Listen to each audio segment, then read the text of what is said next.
Good afternoon, and thank you for joining the web conference regarding Department of Market Monitoring 2020 fourth quarter market issues and performance reports published on April 28, 2021.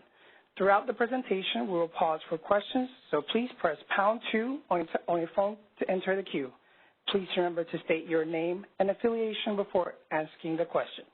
To submit a written question, select all panelists from the drop-down menu on the WebEx chat panel, enter your question in the message box provided, and hit send. The report and other materials can be found using the link on the presentations. Calls and webinars are recorded for stakeholder convenience, allowing those who are unable to attend to listen to recordings after the meeting. The recordings will be publicly available on the ISO webpage for a limited time following the meetings. The recordings and all related transcriptions should not be reprinted without the ISO's permission. And with that, I'll turn it over to our first presenter, Amelia Blanke, Manager, Monitoring and Reporting. Amelia, please go ahead. Thank you, and thank you everybody for being here today. Really appreciate your time. First off, and this is, I think, something I probably say for each and every one of our reports, the credit for all the hard work in this report really goes to a team of very dedicated people. There's a lot of fabulous material in the report itself. Credit for any mistakes goes to me. I will note I, like many of you, am working from home. Please excuse any background noise that happens. There's a limit on what I can do to control that. I got some feedback on our Q3 presentation that it would be useful to have presentations that were more than an hour. As a follow-up to that, I've actually shortened the number of slides in this presentation. So what that means is that there will be more time for questions. If you do have a question about something that is not included in the slides, I'm happy to bring up the report itself. I will also schedule a longer annual report presentation time. One other note, our first quarter report should be published shortly. Because of a change in the ISO settlement timeline, we will not be able to produce all of the analysis that we are able to produce in this 2020 Q4 report. If there is something that you or your company find particularly useful and you would like to see in the Q1 report, I'd appreciate if you would reach out to me directly and let me know. Now, back to the Q4. As was stated in the first introduction, we will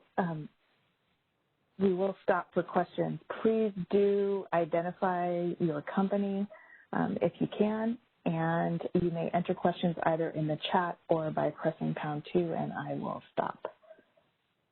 And that is it for my, and there's also quite a bit, sorry, I was reading a question I just got in the chat, and I will answer that when I get to that section, because we do have a slide on that.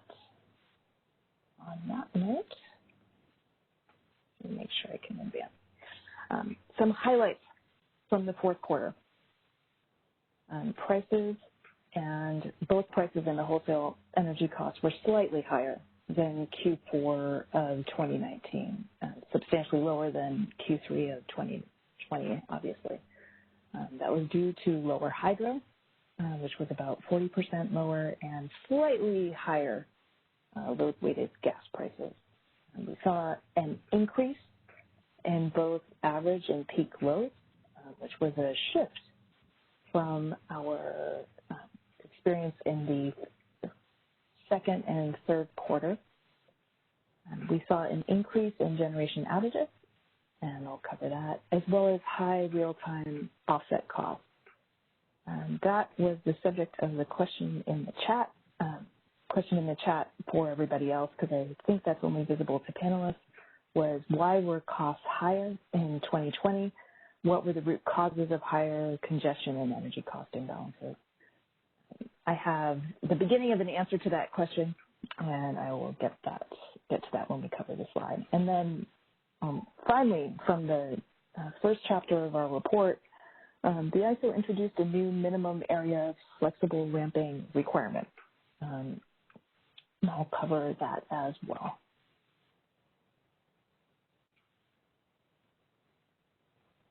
Our second chapter of this report, as all of our quarterly reports recently, covers the energy imbalance market. Unlike previous quarters, we saw higher prices in bank and the ISO, which exceeded the rest of the system, both due to the greenhouse gas cap and trade compliance costs for energy deemed delivered to California, as well as congestion. Northwestern prices in the Northwest areas were regularly lower than the rest of the system due to limited transfer capability. And we continue to see sufficiency test failures and power balance violations, which drive prices up. Particularly true in Arizona Public Service, NV Energy, and the Salt River Project. Finally, I'll note, and this is one of the things that I don't happen to have a slide for, so I'll make a few extra notes on this. We continue to see relatively low rates of market power mitigation in the energy imbalance market, and very low rates of any bids that are altered due to market power mitigation, or automated market power mitigation in the EIM. Finally, our last chapter includes coverage of two special issues. The first is special coverage of the energy imbalance market resource sufficiency test. We have some detailed results for CAISO on August 14th and 15th. We include some impact of the two issues that were resolved on February 4th, as well as a recommendation that the ISO consider eliminating some additional categories of capacity that are satisfying the capacity test. We were including this in our Q4 report because we received access to the data necessary to do this analysis. We have since had the time to extend that analysis beyond CAISO to other areas, as well as to cover some additional periods of time, and we plan to publish some of that material in a follow-up report. The second special issue we're covering is system market power. The first section covers our measures of structural competitiveness on a system level. Seeing increase really in concentrated conditions on a system level, which was a little bit of a surprise for Q4. Not an increase from Q3, but an increase relative to previous years. But we continue to see that market power had a very limited effect on system prices. And I'm continuing to get a few questions.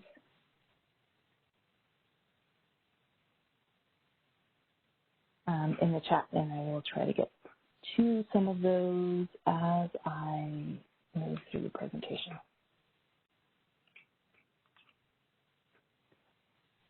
One of the metrics that we unfortunately will have to drop from our quarterly reporting, but we will always have this in the annual, is our wholesale energy cost. It's really the cost to load, and this is within the California ISO system. And what we saw was a moderate increase, about 7%, to $2.4 billion compared to Q4 of 2019, when we had $2.3 billion of wholesale energy costs, really driven, as I mentioned before, by lower hydro and slightly higher gas prices.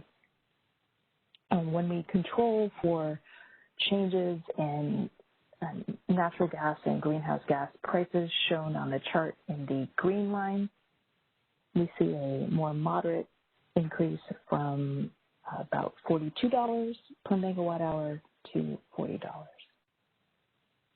Again, on this chart, the blue bars are showing average cost nominally, yellow are showing controlling for changes in natural gas. To get to a question I just got on the chat, yes, I think I have a typo on the presentation. February 4th should be 2021. Thank you. Thank you, my friend, for that comment. I appreciate it. Gas prices. We really do track gas prices regularly because they tend to move our electricity prices fairly directly. What we see is that our load-weighted prices, combining SoCal Citygate and PG&E Citygate prices, are up about 1%, very moderate increase compared to the fourth quarter of 2019. You do see, if you compare PG&E Citygate, we see a fairly big jump, whereas at SoCal Citygate, we're actually seeing a decrease. Just to look forward to Q1 of this year, you'll see a very high increase in gas prices that occurred in Q1 at SoCal Citygate, tied to the gas event that occurred across the western U.S. We do see the follow-up impact of that as well, but I will cover that when we do our Q1 report. During the fourth quarter, the ISO used some of the natural gas burn constraints. This is showing our natural gas constraint on a particular day, October 4th, and it's showing the shaping of that nomogram across the day, of that limitation across the day. These constraints were enforced from September 14th through October 24th, and they bound relatively frequently compared to instances in which we've seen these used in the past. About 25% of intervals in the day-ahead market and 14% of intervals in the real-time market. The ISO has implemented some new shaping functionality for this. That was implemented on November 4th. The new shaping functionality allows the ISO to shape by something other than gross load, which was what was used here for the day-ahead nomogram shape.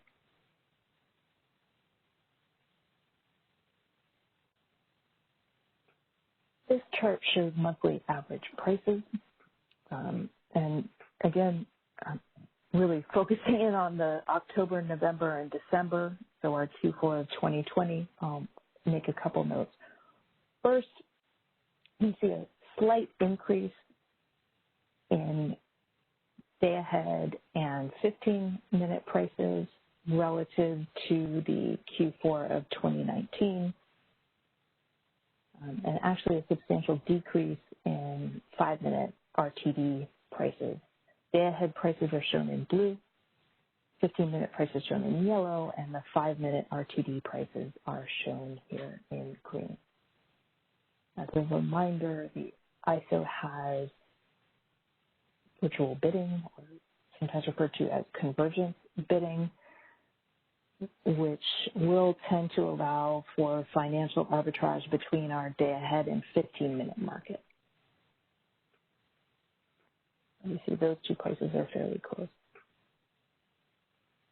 I have not included a slide on this, but we do have metrics in our report which show average use of imbalance conformance.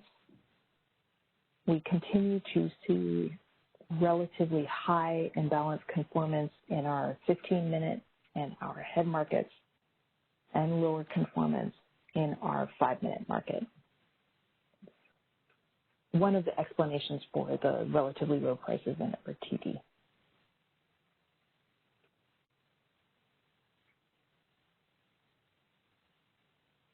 This chart is showing average load in the fourth quarter for 3 years.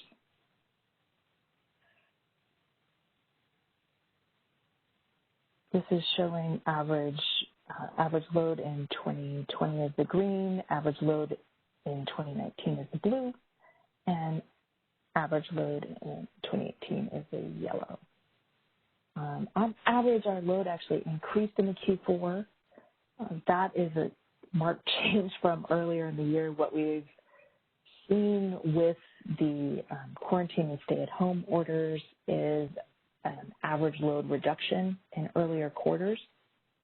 That has tended to occur in the early morning hours, where on average we're seeing lower load here in the beginning of the workday, as well as lower load across the middle of the day in the peak solar period. That has been associated with behind-the-meter solar generation and energy efficiency. Here, as we've seen in other quarters, our peak hour load is higher in 2020 than it was in the prior years. There's a question in the chat that says, was the percent of imbalance purchases in FMM similar to in 2019 Q4 and 2020 Q4? I will save that. For clarity, I think you're asking about the RTD percent, the sort of real-time percent of our wholesale energy cost, but you may be asking a different question. If you could ask that in a slightly different way, I'll try to come back to that at the end.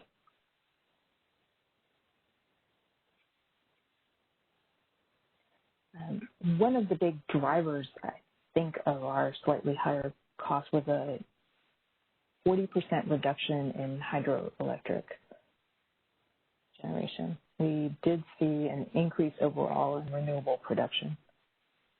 That came from a 13% increase in wind and a 7% increase in solar, as well as an increase in geothermal production. As a reminder, going back to the sort of snowpack measures that we saw back in 2019, we had, I think, 175% of normal. So that was a very good hydro year. What we saw in 2020 was about a 50% of normal. And what that tends to lead to is especially lower hydro towards the end of the year. For 2021, I believe we are at, if I remember correctly, slightly over 50%, closer to 60% of normal.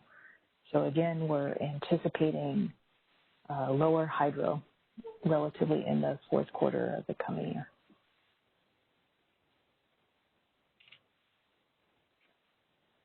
This is a chart we've been producing for a long time. The red dashed line shows average net load. That's our CAISO load minus utility scale wind and solar. The lines on the chart show average hourly prices, blue again, day ahead, yellow 15-minute, and green 5-minute. I'll point out that there's really not much of a separation between the prices except in the peak hours. And there we see a pattern that's actually kind of new. We see higher prices in our 15-minute market than in the day-ahead market.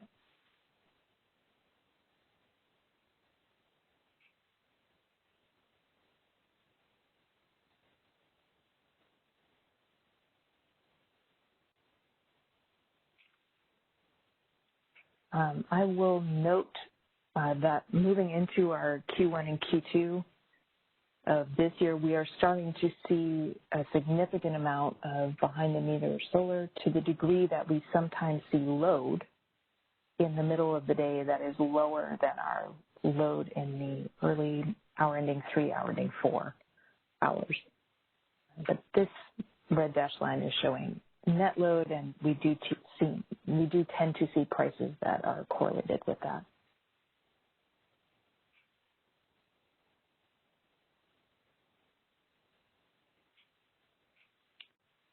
One of the other changes that I noted in the beginning is an increase in outages on a quarterly average basis and this is showing only for peak hours.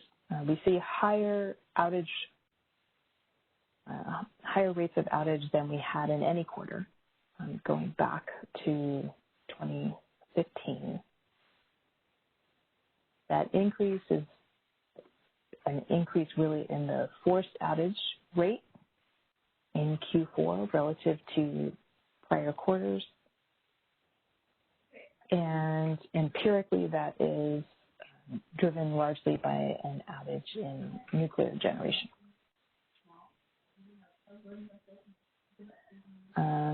I got some clarity on the question on offset costs.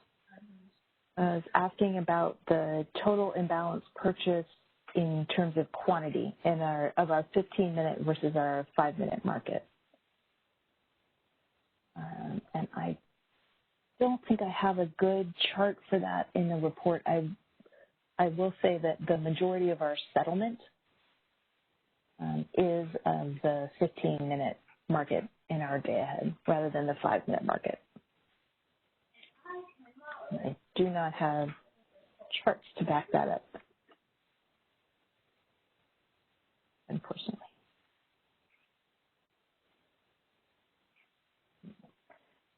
This is a question that I've gotten from a number of participants, and it popped up in the chat as well, asking for some more detail on real-time offset costs. As a reminder, real-time offset costs are generated by the difference between what is paid by demand and what is paid to supply in 3 categories. The same 3 categories as our LMP, energy, congestion, and loss. Those offset costs, here measured as positive, are uplift to measured demand for systems. So that's load plus exports.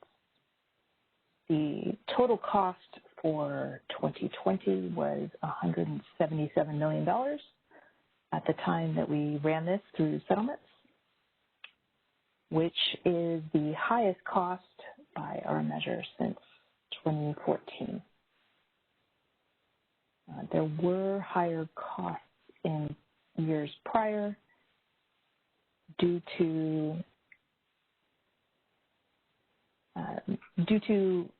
the lack of the difference between energy settles in the hour-ahead market and the payments by load of a real-time value before the existence of our 15-minute market. A little more detail on these numbers. In the fourth quarter, total costs were $57 million. That was about $33 million for congestion offset and $24 million for energy offset. Going back to the Q3, where the majority of the energy offset costs for the year were generated, most of those were generated on a very few high demand days. The congestion offset, which amount to about $117 million for the year, very similar to 2018, have been generally associated with changes between day-ahead transmission limits and real-time transmission limits.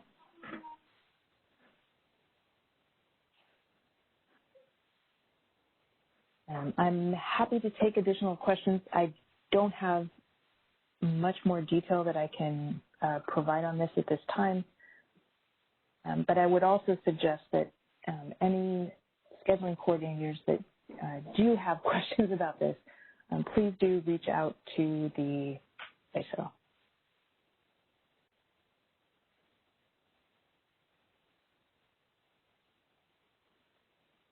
We do have one question over the phone. I'd be happy to stop and take that now. Okay. Caller, your line is unmuted. Please go ahead. Hi, this is Alan Meck from San Diego Gas and Electric. this real-time offset cost being higher than normal, do you know if a majority of that was due to convergence bidding? And if so, does this raise concerns about a return of marketers trying to game congestion rents using offsetting convergence bids?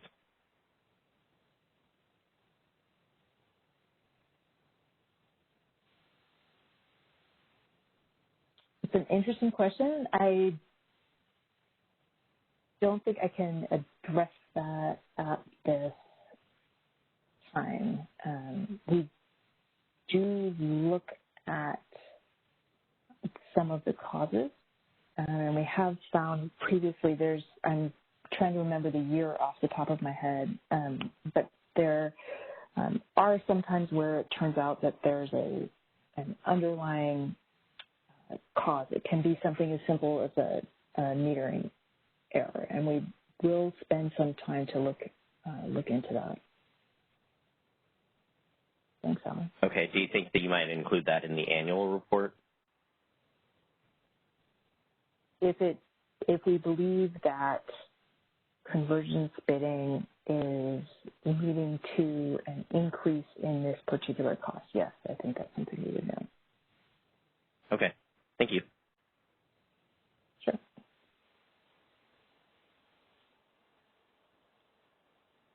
We have no further questions in the phone queue. Thanks.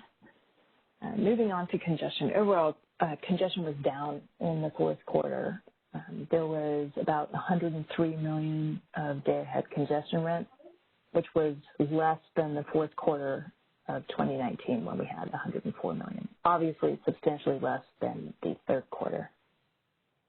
You can see that decrease was primarily in between PG&E and Southern California Edison. The congestion impact in San Diego was actually higher than it was in Q4 of 2019. Losses to transmission ratepayers through the concession revenue rights auction were about $6 million, less than payments to non-load serving entities, and that's about 6% of day-ahead congestion rent. That is lower than the losses in the third quarter, as well as lower than the losses in the fourth quarter of 2019. And just for scale, I'll keep noting, we had, if you go back to the real-time offset costs, which were $57 million. Losses in CRs were $6 million. So that just gives you a sense of the scale of the congestion, the offset cost.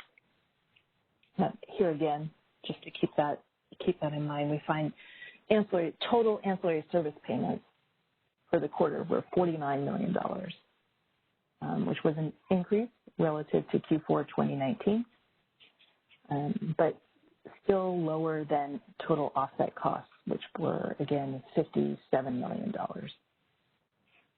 The increase we find in ancillary service costs had to do primarily with an increase in requirements.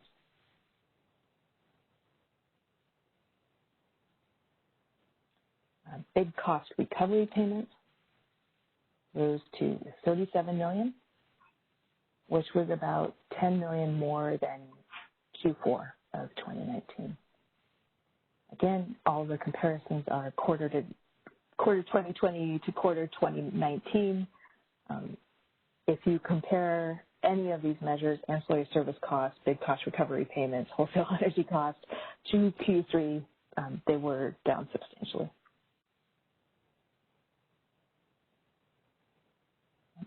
One of the aspects of our market I'd like to spend a little bit of time on is the flexible ramping product introduced to our market quite a few years ago now. One of the new things that was introduced in early November was a minimum area requirement.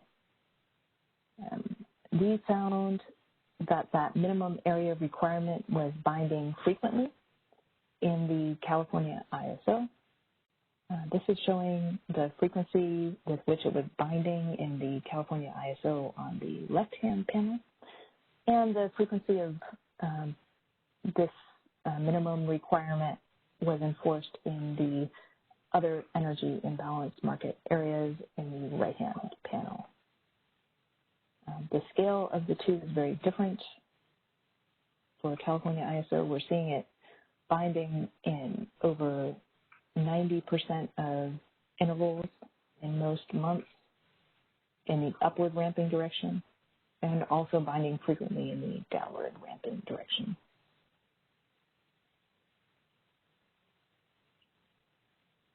To get back to the reason why this was introduced, there has been some concern, and there was an initiative that was passed by the board to look at some refinements of the flexible ramping product to deal with the issue of essentially stranded flexible ramping product.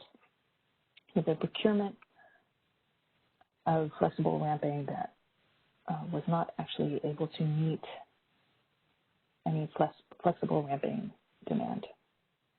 In reviewing the ISO market results, TMM discovered that the minimum requirement was implemented in the 15-minute market, but not in the 5-minute market.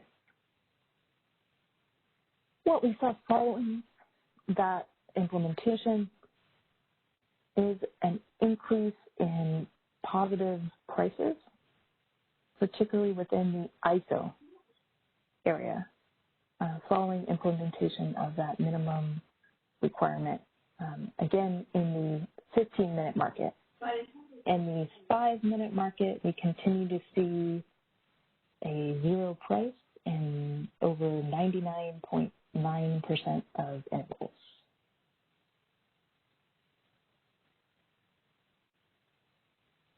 When we take a look at monthly flexible ramping uncertainty payments, which were about 3.4 million altogether, we do see that those payments have shifted from some of the Northwest energy imbalance market areas in November and December to the California ISO. Consistent with the implementation of this requirement, where the minimum area requirement is moving procurement to within the boundary of the California ISO in the 15-minute market, but then because that minimum requirement is not also enforced in the 5-minute, allowing that 5-minute capacity to be procured from the broader system at a zero price.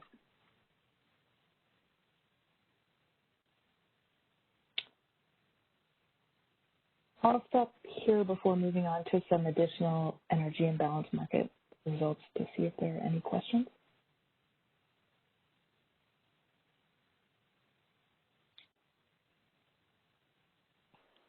Okay. We do have one question over the phone.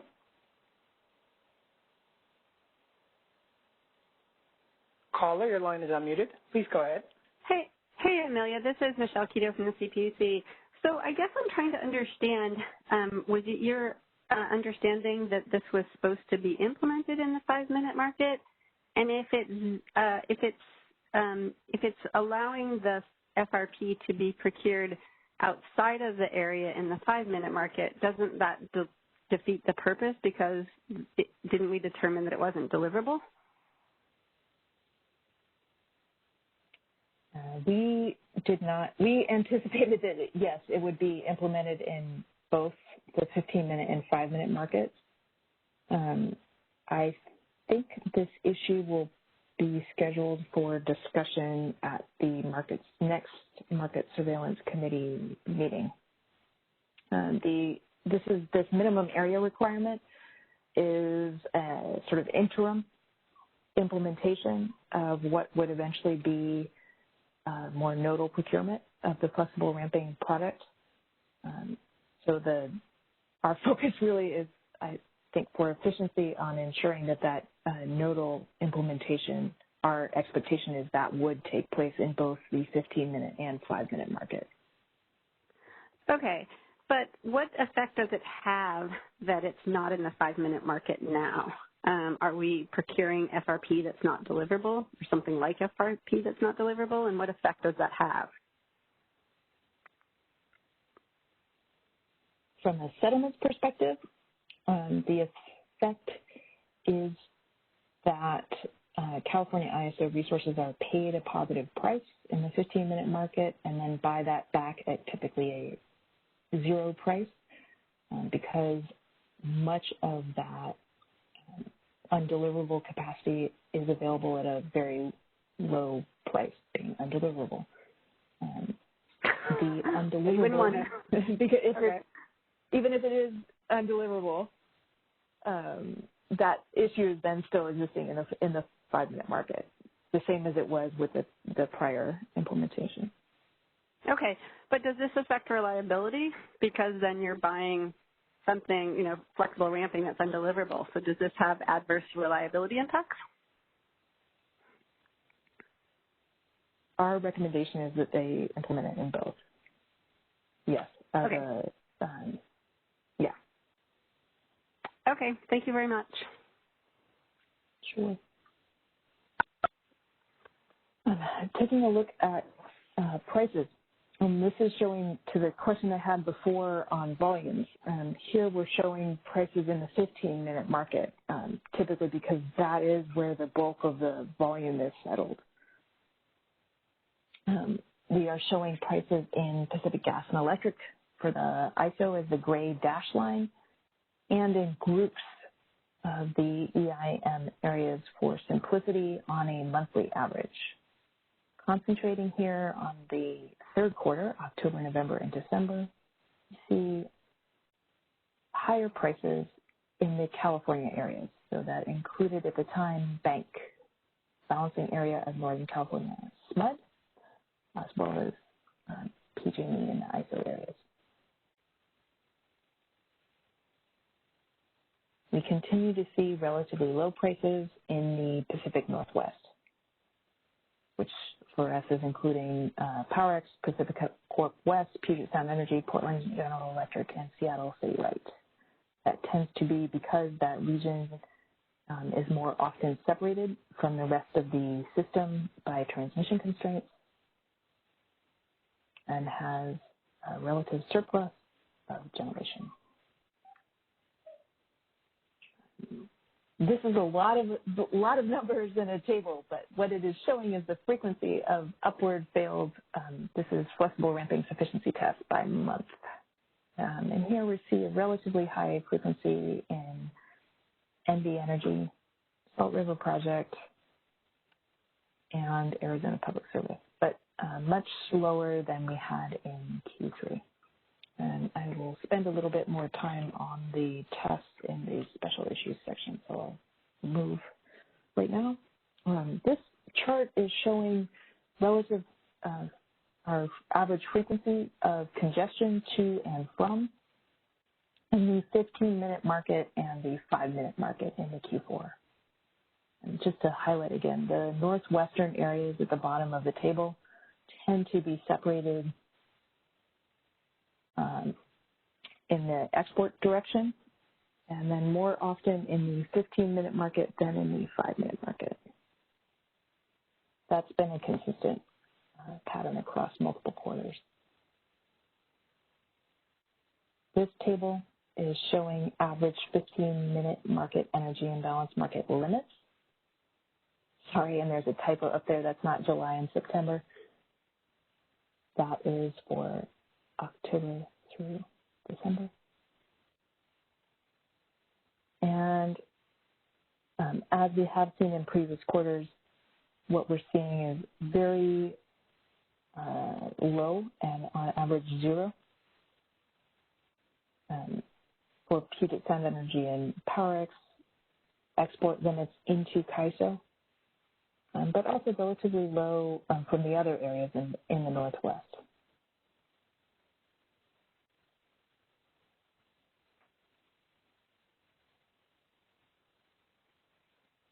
I'll move on and talk a little bit about the sufficiency test. There's been a lot of discussion of the EIM Sufficiency Test as a follow-up on the events that occurred in the market on August 14th and 15th. There are multiple tests performed as part of the energy imbalance market, including two tests that we will talk that we include coverage of in our report and plan to publish additional information on. One is the bid range capacity test, also called the capacity test, and the other, which we have been reporting on consistently, is the flexible ramping sufficiency test. We call it the sufficiency test. The consequence of failing each of these is the same. If an EIM balancing area fails one of these upward tests, then the upward direction net imports are capped based on the advisory interval value. And overall, the purpose of these tests is to ensure that sufficient resources are scheduled and offered in the EIM, both to cover load forecasts as well as ramping needs or uncertainty. And the goal is really to deter excessive or intentional leading by individual EIM areas. It's also viewed by FERC as a mechanism to help deter the exercise of market power through physical withholding. When we look at the California ISO, and here we are showing August 14th, what we see is failure of the flexible ramping sufficiency test shown in red for some of the intervals in the stage 2 emergency, as well as the beginning of the stage 3 emergency interval. There were no failures of the capacity test on this day. And when we look at the 15th, here again we see failures of the flexible ramping sufficiency test in all intervals of the stage 3 emergency and in some intervals of the stage 2 emergency. The ISO identified two issues which were corrected as should have been noted on the earlier slide on February 4th, 2021. Those issues are, one, resource derates and outages that were not accounted for, resulted in higher resource capacity relative to actual availability. Essentially, the bid range capacity test is adding up all available capacity to ensure that that capacity is high enough to meet load. The second issue was that mirror resources were incorrectly included for the ISO, and that impacted net scheduled interchange and the capacity test requirement. The first issue affects all EIM areas. GMM's analysis published in the Q4 only covers these test results for the CAISO. We plan to publish some of the differences that would have occurred for other EIM areas in a special report. The mirror resource issue only affects the ISO. In some instances, this led to higher available capacity than should have been. In other instances, this can lead to lower offsetting effects. Secondly, I'll note here that the ISO is proposing to add uncertainty to the bid range capacity test on the demand side. So I'll walk through what this would have looked like on August 14th. The bars here are showing available capacity, so the available capacity to satisfy the requirement. The lines are showing the requirement. So to start on the requirement side, the original requirement used in the market is shown in yellow, the yellow line. The recalculated requirement, fixing the mirror resource issue, is shown as the black dashed line. And with the addition of uncertainty is the final dark gray dashed line. In terms of the satisfying of this requirement, we have upward capacity in exports and imports. That is shown in yellow and blue, relatively small amounts in the 15-minute market. Incremental generation, shown in light green, and shown in dark green what we are calling resource-constrained capacity. We calculated the difference between the incremental generation and the resource-constrained capacity by looking at the differences between the available capacity to meet the flexible ramping sufficiency test and available capacity to meet the bid range capacity test. One includes resource level constraints, for example, ramping. The bid range capacity test does not. And in red, we're showing unavailable capacity or derated capacity on outage. Is there a question on the phone? We do have one caller. Caller, your line is unmuted. Please go ahead. Hey, Amelia, this is Michelle Keto again. You said you were going to do a special report on the other EIM entities. When do you expect that would be released? I would hope next week. It's in draft form. Okay, great. And then when I look at this chart, I'm seeing maybe the uncertainty element is like 500 megawatts. Does that sound right?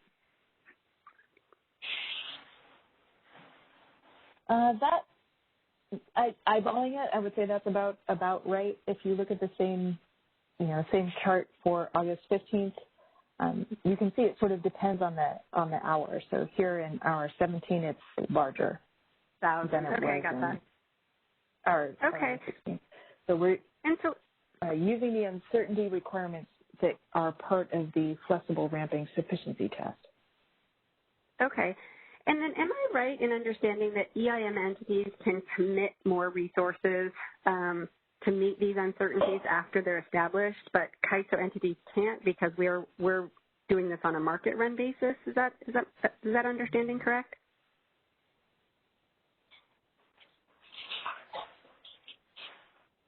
That is not consistent with my understanding of how this test is working. Okay, I'll follow up on that. And then does CAISO, to meet this sort of uncertainty that you might anticipate in the real-time market, does CAISO lean on the RUC to overcommit to make sure that we meet this?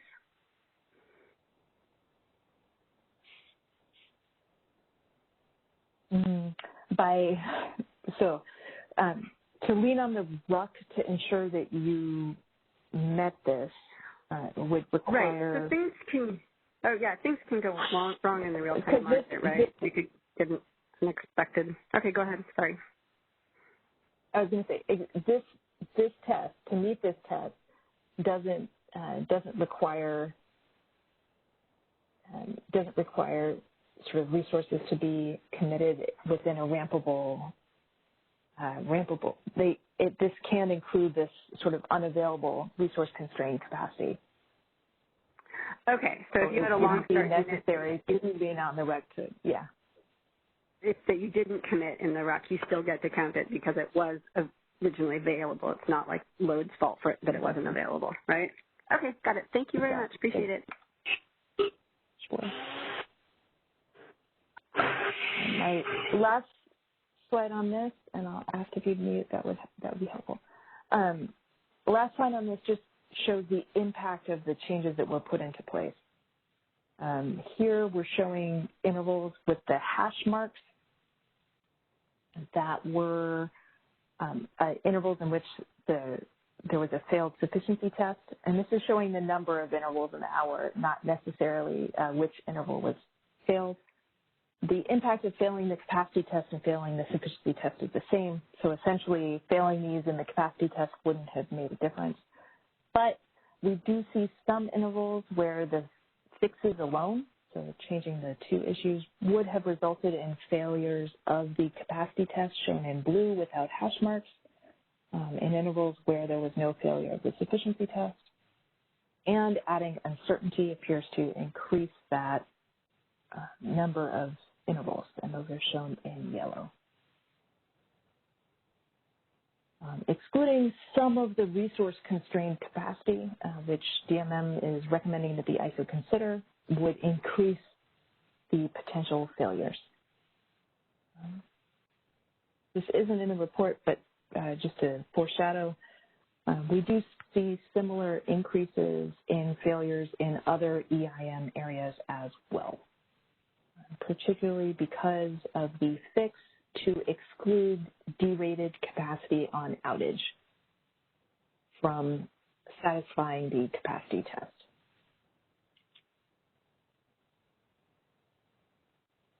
And in the interest of time, I will get to the very end. We saw an increase in structurally uncompetitive hours. This was a little bit of a surprise for Q4. Actually higher than we saw back in Q3 of 2017, but lower than we saw in Q3 this year. And although we had these structurally uncompetitive hours, overall market results were competitive. So we see a lower markup than we did in Q3, about $1.11 per megawatt hour, 2.5%. This is for the competitiveness scenario that includes capping of gas commitment costs, bids, as well as import and gas resources set to their DEBs. And I'll take any last questions on the line. As a reminder, dialing #2 will place you in the phone question queue. We do have one caller. Caller, your line is unmuted. Please go ahead. Hi, this is Lisa Bro for Gridwell. I just was hoping you could talk a little bit more briefly about the changes in settlement data and how you think that's going to impact reporting. Many of our metrics rely on settlement data. Because the settlement timelines have changed, final settlement data is not available now until after the meter data submission, which is T plus 77 business days, if I'm remembering right, maybe 75. What that means for us is that we cannot run things that rely on settlement data, including the wholesale energy cost, including some of our load metrics. Some of our, for example, the offset cost metrics are also settlement-based metrics. And although we will be able to provide sort of early settlements kind of estimate, those won't be final and are essentially so early in draft form that they're not worth publishing until later. We have the choice then to publish Q1 results as part of the Q2, or to just save everything for the annual report. Okay, thanks. I appreciate that. Do you all think you'll have any outline of maybe what is going away from the typical reporting? Off the top of my head, wholesale energy costs, load, any other data that is primarily based on settlement. Okay. Thank you very much. We will be able to provide estimates in those cases, but not final numbers. Thanks. Prices we have, wholesale energy costs we don't.